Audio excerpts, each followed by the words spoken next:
گوێنشین و کۆچەر و کاسبکارانی ناوچە سنووریەکانی باشوور و ڕۆژهەڵاتی کوردستان لە سنووری هەردوو قەزای سۆران و چۆمان ساڵانە لە بەروبوومە خۆماڵیەکانیان ناچار بەدانی باج و سەرانە دەکرێن.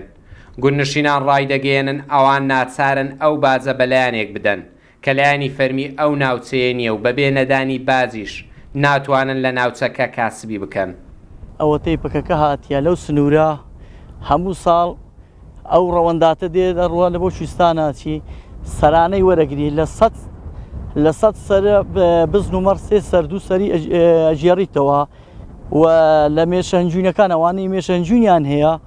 مێشەنجوونەکانش هەر مێشێکی 1000 دیناری لێ ئەستینی هەر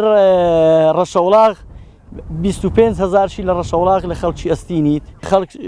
تەماتە و خیاریەکە لە منطقەی بەربزین و ئەو زیانە وێرکم دێن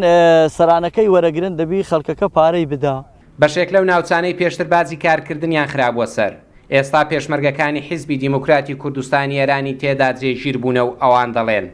گەر قەرار بێت باج و سەرانە لە کاسبکارانی ئەو ناوچەیە بسەندرێت دەبێت حکوومەت یاریێمی کوردستان بێت چون ئێمە لێرە میوانین و ڕاشی دەگەێنن هەر کەسێکی ئێمە ئەو کارە بکات ڕوبەڕووی لێپێچینەوە دەبێتەوە. خەڵک دەزانێت کە قەت باجمان لە خەڵک وەرنەگرتووە و باج و سەرانە و ئەو شتانە مەگەر کەسانێک خەڵک وەکو عادەتی هەمیشەی ئەو خەڵکە یارمەتی حزبیان کردبێت لە وەختی شاتوونێتە ئەو منتەقەیە پێکاکە لێرە بە ئێمە لە وەختی هاتوونێتە ئێرە خەڵک خۆشحاڵە بە هاتنمان لەبەر ئەوەی ئێرە هەرێمی کوردستانیچە خەڵک حەقی خۆیەتی ژیانی خۆی بکات قەرار بێت خەڵک ماڵیاتێکیش بدا بە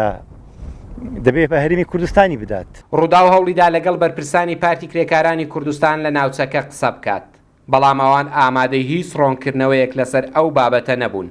بەپێی قسە یاو نیشتیمانیانی ناوچەکەش لە سنووری هەردوو قەزاکانی چۆمان و سۆران پەکەکە 11 خاڵی گومرجی لە نێوان ڕۆژهەڵات و باشووری کوردستان هەیە. لێرە سنوورێکی فەرمیبوونی نییە و هیچ کاڵایەکی بیانیش هاوردە و هەناردەی پێ ناکرێت کەچی باز لەو کاسبکارانە وەردەگیرێت کە دەیانەوێت برەو بە بەرهەمی خۆماڵی بدەن. بەختیار قادر ڕوودا و دەڤەری سیدەکە.